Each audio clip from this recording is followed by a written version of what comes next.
Après quelques minutes de descente, nous découvrons l'épave.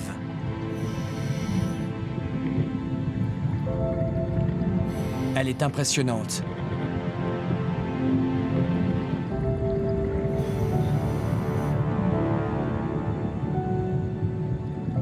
C'est celle du Roraima. Ce cargo à vapeur a coulé dans la rade de Saint-Pierre, en Martinique. Il n'a pas été le seul. Plus d'une quarantaine de navires ont été anéantis lors de l'éruption de la montagne Pelée. C'était en 1902.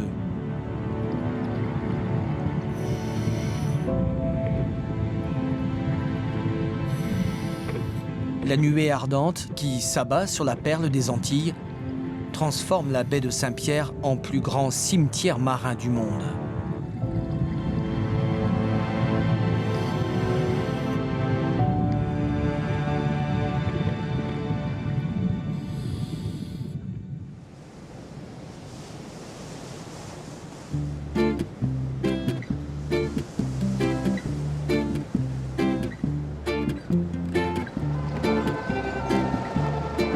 Michel Métairie débarque dans la rade de Saint-Pierre en 1974. Il est passionné de plongée sous-marine et connaît l'existence de ces épaves coulées par l'éruption de la montagne Pelée. Il ne mettra pas longtemps à repérer celle du Roraima, l'une des plus impressionnantes. Cette épave, elle était très connue par les pêcheurs parce qu'ils l'appelaient le pétrolier. Parce qu'il y avait des gouttes d'huile qui remontaient, il y avait beaucoup de pistons et de choses qui faisaient que c'était un bateau. Et quand les gouttes d'huile montaient, ça faisait une petite nappe arc-en-ciel. Voilà. On a plongé à l'aplomb de ces bulles et on a trouvé, il est très grand, hein, il fait 120 mètres de long, on a fait des milliers de fois. À l'époque, on plongeait profond, beaucoup plus qu'aujourd'hui. Aujourd'hui, et ils ont raison, on reste dans des profondeurs beaucoup plus en sécurité. L'épave du Roraima repose par 50 mètres de fond. Une descente réservée à des plongeurs confirmés. C'est avec Olivier et François que Michel a pris l'habitude d'explorer les épaves de la rade. Il les a entraînés et formés aux techniques qu'il a lui-même apprises sur la Calypso. À 80 ans passés, Michel Métairie prend toujours autant de plaisir à se jeter à l'eau. Je suis tellement content d'aller dans l'eau. Parce que, tu vois, quand j'arrive là, je suis chez moi. Voilà, je suis chez moi. Donc je pars pas tout de suite, tu vois. Voilà, je reste un peu en surface, au fond, et je m'en vais. Et là, je suis chez moi.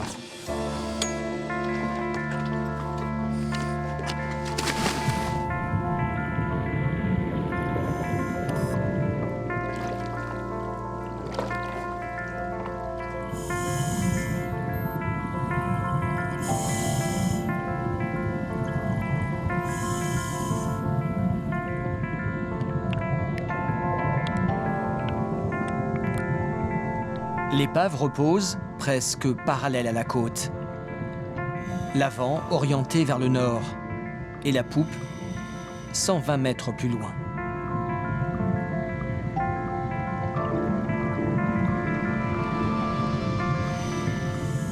Cousteau l'avait appelé l'épave à cheveux blancs parce que quand on est devant la proue, il y a des virgulaires qu'on appelle, c'est du corail noir qui fait penser à une épave aux cheveux blancs.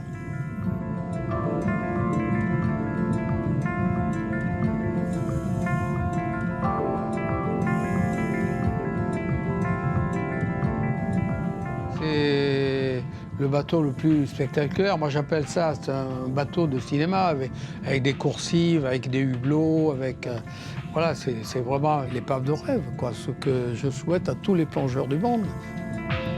C'est vrai qu'il est imposant, ce navire. Le Roraima est un cargo mixte à vapeur qui assure la desserte de la ligne New York-Windward Islands en passant par la Martinique.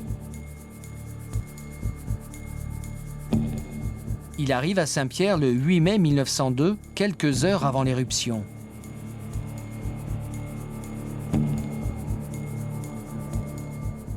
Quand la montagne Pelée explose, la nuée ardente, ce mélange de cendres et de gaz brûlants, endommage gravement le Roraima.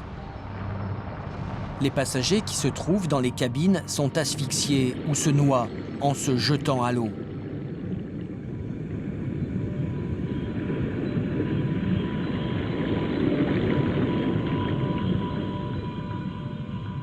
Ceux qui sont sur le pont sont déjà morts, brûlés vifs.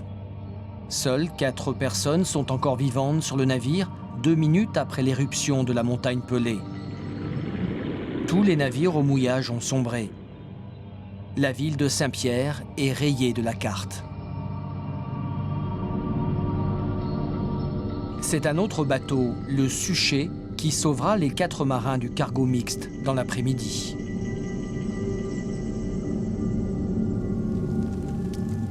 Le Roraima brûlera pendant 3 jours avant de couler dans la rade.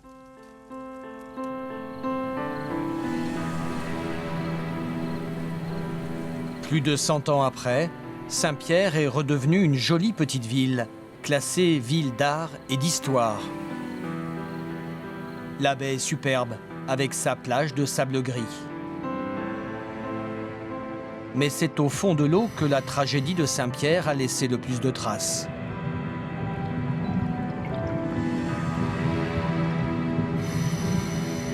Michel Métairie et François se dirigent vers les cales du navire englouti.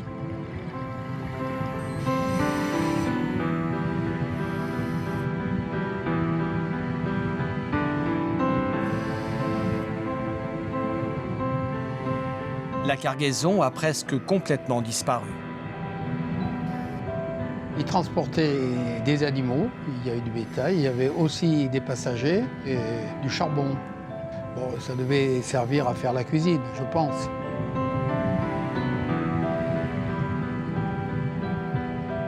Quelques vestiges de fûts indiquent que le cargo transportait certainement de la mélasse ou du rhum, un alcool issu de la canne à sucre.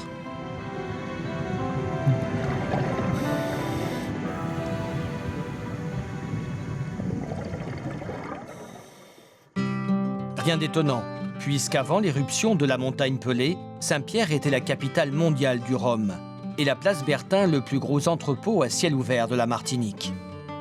Elle grouillait dès le lever du jour de toute l'activité du port et des 20 rhomeries que possédait la ville. Les habitations, comme on les appelle ici, étaient en pleine expansion. Sur les hauteurs de Saint-Pierre, Jules Michel Fayad, historien du rhum, est venu contrôler la restauration de l'une des plus célèbres habitations de la Martinique. Il en a lui-même supervisé la rénovation. Ben là, on est au château de Paz. C'est une ancienne habitation moderne des années 30 qui a été reconstruite après l'éruption de la montagne Pelée, qui a eu lieu en 1902. Donc c'est grâce à ce château que Saint-Pierre s'est repeuplé. Parce que Saint-Pierre avait été rayée sur la liste des cartes des communes de France. Et elle s'est repeuplée avec ce travail-là, avec la reprise des distilleries et notamment du château. Et à ce moment-là, Saint-Pierre est redevenu une ville moderne. C'est la première habitation de l'île. Un certain nombre de grands noms dont Madame de Maintenon sont passés là. Et c'est vrai que le château, enfin, l'habitation appartenait à la famille Pécourt juste avant l'éruption de la montagne Pelée est devenue la propriété de la famille de Paz une vingtaine d'années après.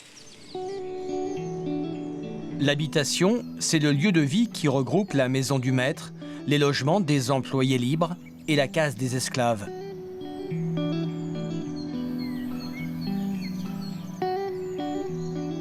L'habitation, c'est aussi les champs de canne à sucre qu'il y a tout autour.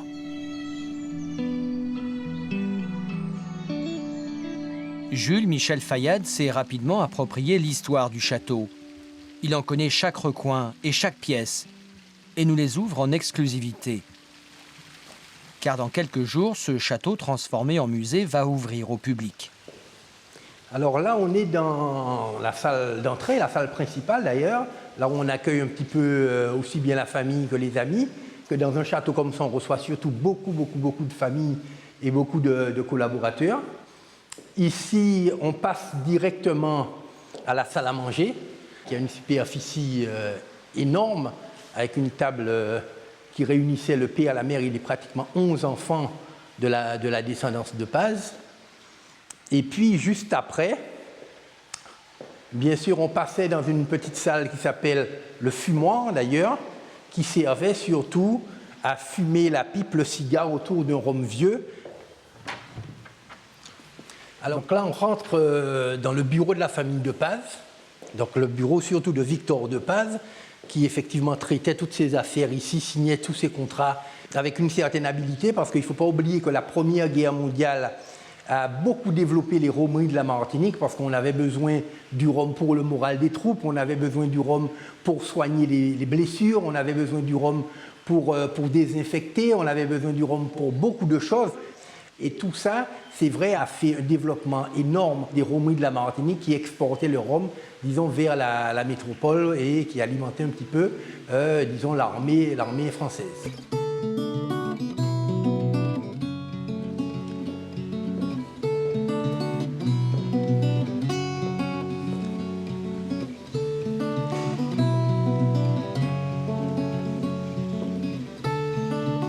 Après le sucre, c'est bien le rhum qui a fait la fortune des planteurs martiniquais.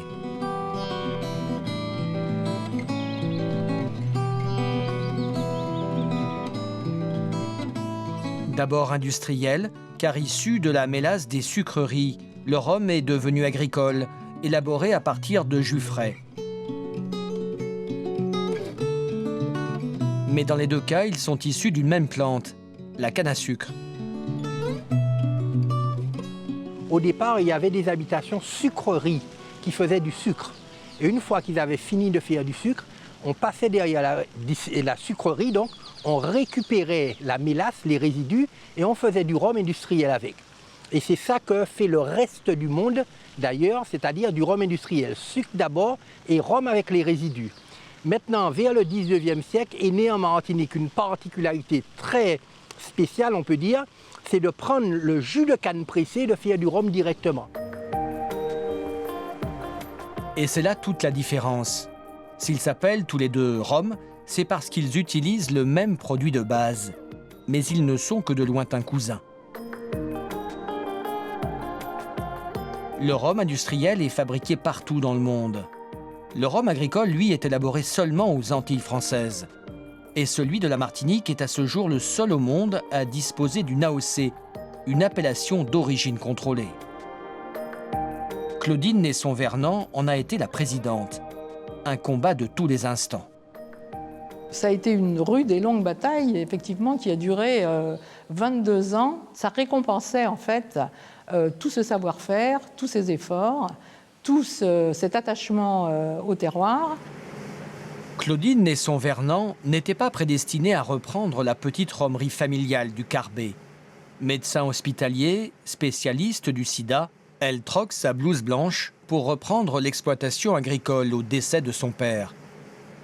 À son arrivée, elle se lance un nouveau défi. On a toujours été, nous, considérés comme une distillerie verte.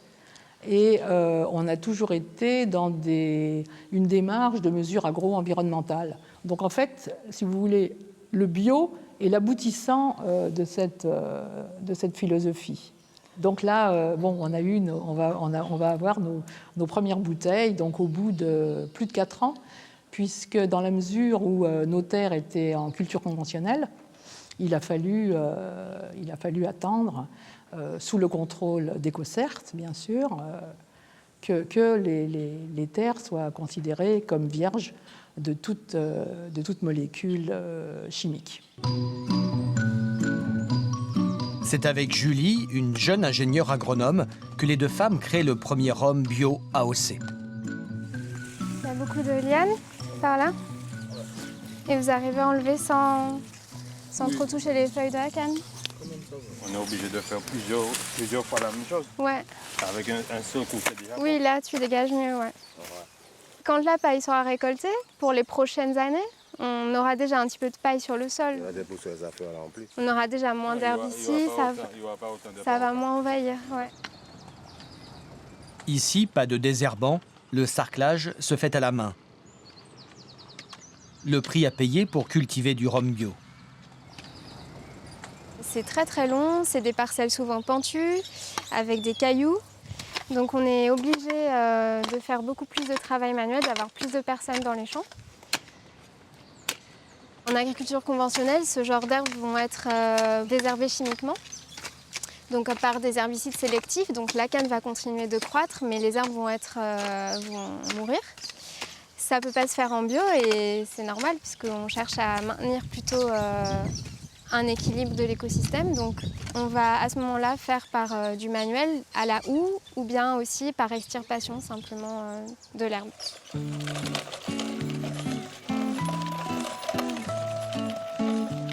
Julie a même eu l'idée de semer des plantes de couverture, une espèce de couvert végétal qui empêche les mauvaises herbes de pousser. Dans ce rang, je suis en train d'essayer d'implanter du Centrosema. Donc c'est une légumineuse qui reste assez rase, donc elle ne va pas s'enrouler autour de la canne, elle ne va pas être trop haute, donc pas cacher la lumière. Et en même temps, elle a un pouvoir de s'étendre rapidement, donc les autres herbes qu'on ne désire pas en canne vont moins avoir de place et donc être moins problématiques pour nous.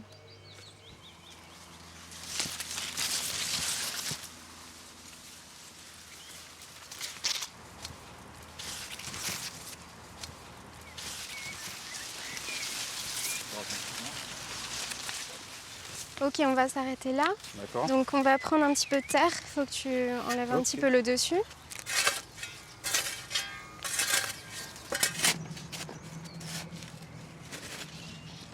Ok, c'est bon. Je prends des échantillons de terre, dans la surface de sol qui est exploitée par les racines. Et je vais analyser la partie azotée de ce sol. L'azote, c'est le composant des protéines, de beaucoup de molécules qui permettent la croissance donc, des plantes. Et c'est nécessaire en quantité assez importante pour toutes les plantes cultivées, et en particulier pour la canne. Au tout début, il faut qu'elle ait assez d'azote, ou en tout cas qu'elle puisse l'assimiler correctement.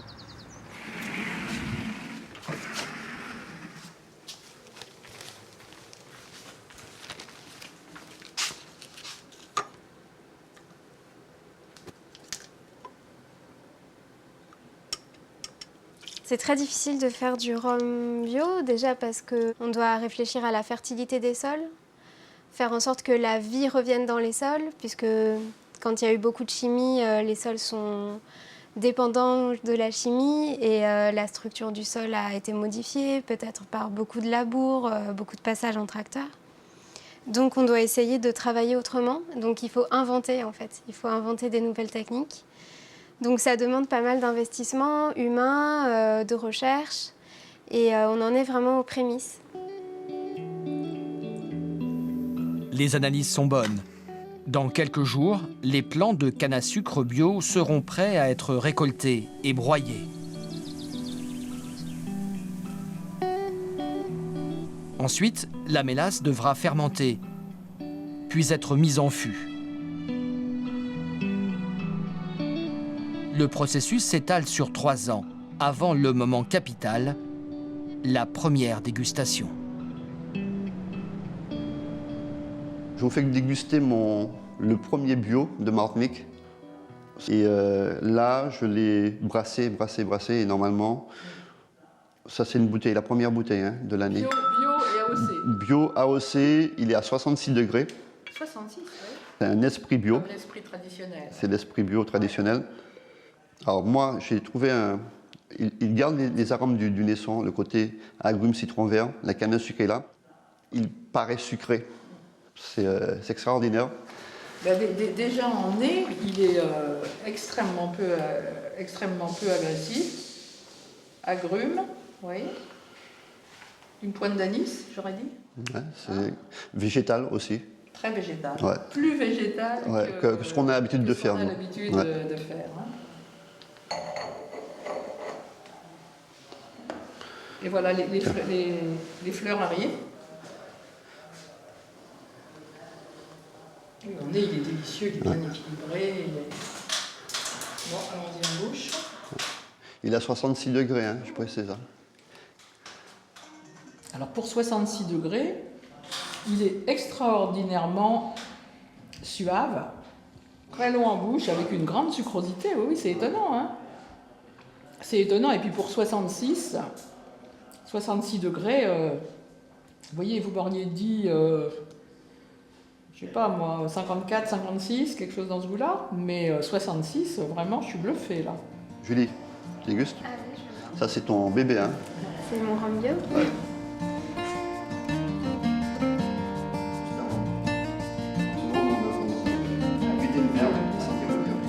Et comme un clin d'œil à l'histoire, le rhum bio continue d'être stocké dans des fûts de chêne issus des forêts de l'Est américain, comme ceux que transportait le Roraima il y a plus d'une centaine d'années.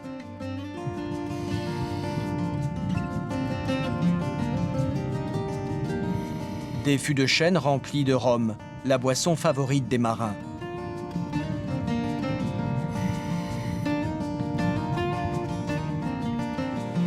Pour la petite histoire, c'est l'amiral Vernon de la Royal Navy qui institua la distribution quotidienne d'un mélange d'eau et de rhum auquel on ajoutait un trait de jus de citron pour lutter contre le scorbut.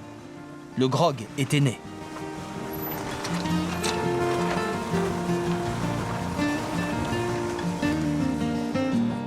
Les boucaniers des Caraïbes comptaient parmi les plus gros buveurs de rhum et amateurs de viande fumée. Ils faisaient cuire à l'étouffée de la viande sur un grill de bois, le boucan. Cette technique de cuisson permettait de conserver la viande pendant les longues traversées. Cette spécialité, les boucaniers la tenaient de leurs ancêtres amérindiens, les premiers habitants des Antilles, avant l'arrivée de Christophe Colomb en 1492.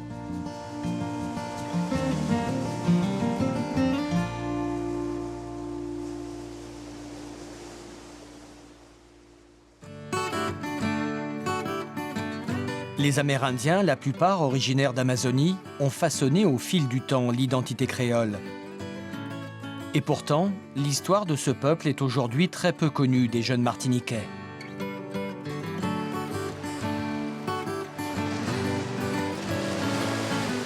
C'est pourquoi une journée de sensibilisation à cet héritage est organisée aujourd'hui près de Fort-de-France pour les jeunes de l'île.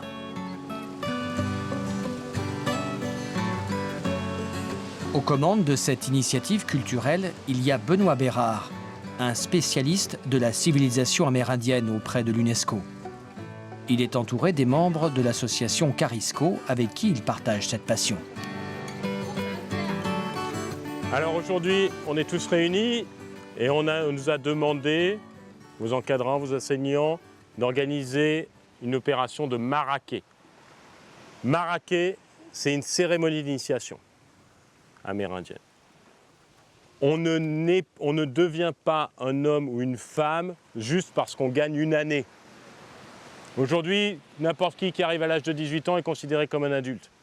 Chez les populations amérindiennes, on devient un adulte en gagnant des grades dans un parcours d'initiation.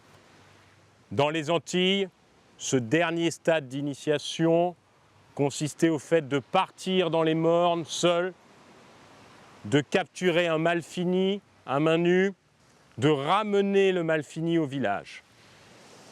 Suite à cela, on vous scarifiait le dos avec les griffes du malfini que vous aviez capturé et on enduisait ces blessures de pâte de piment. Et parce que vous résistiez stoïquement comme un guerrier à ces douleurs, vous deveniez adulte. C'est le coup à boire. Pas question d'en arriver là. Aujourd'hui, on ne chassera pas le malfini, l'aigle des Antilles. Les jeunes vont s'initier au maniement de la pagaie à bord d'une kanawa, la pirogue amérindienne.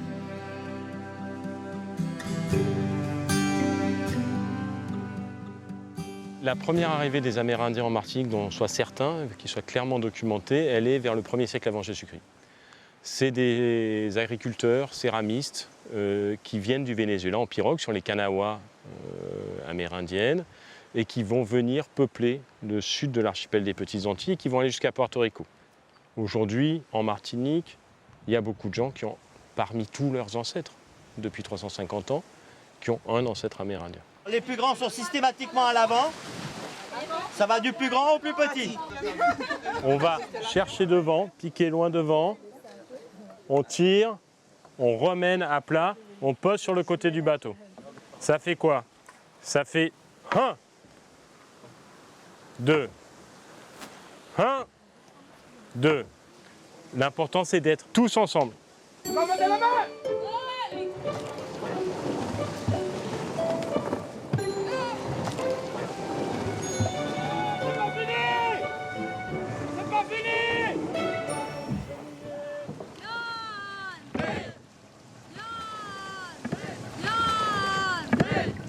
Les Amérindiens ont colonisé les îles des Antilles grâce à ces pirogues de mer. Elles pouvaient faire jusqu'à 20 mètres de long, transporter plus de 8 tonnes de matériel et une trentaine de personnes. C'est des bateaux qui apparaissent, quand on n'a pas l'habitude, assez instables. En fait, il y a une question de quantité d'équipage. Là, on est en demi-équipage, donc on manque de poids dans l'embarcation. On a navigué entre toutes les îles des Petites Antilles quasiment, et en fait, on arrive à avoir des conditions de navigation très confortables à partir du moment où on a un équipage expérimenté et un poids suffisant dans l'embarcation.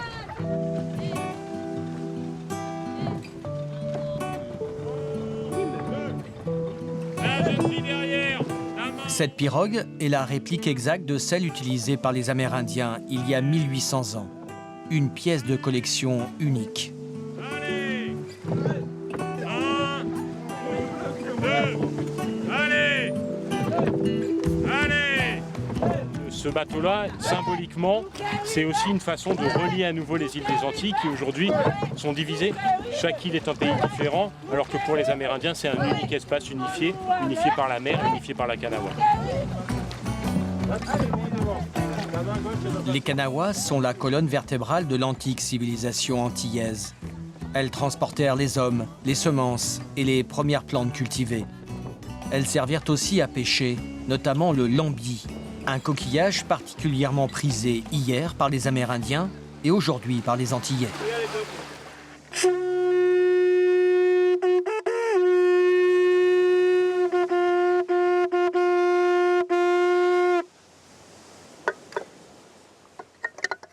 Alors, le lambi, il a été utilisé d'abord comme aliment, principalement, et il a aussi été utilisé comme instrument de musique.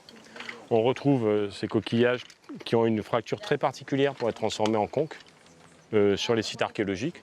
On en a trouvé en Martinique qui ont 1500 ans. Aujourd'hui, il y en a très peu, donc c'est assez compliqué à trouver. Mais les Amérindiens, ils ont trouvé en très grande quantité sur toutes les prairies sous-marines qui ont à proximité de la Martinique. Il y avait des troupeaux de lambis et c'était assez facile à les prélever. Et aujourd'hui, il y en a beaucoup moins, pourquoi? Parce que c'est très bon. Et donc il a été extrêmement pêché et consommé.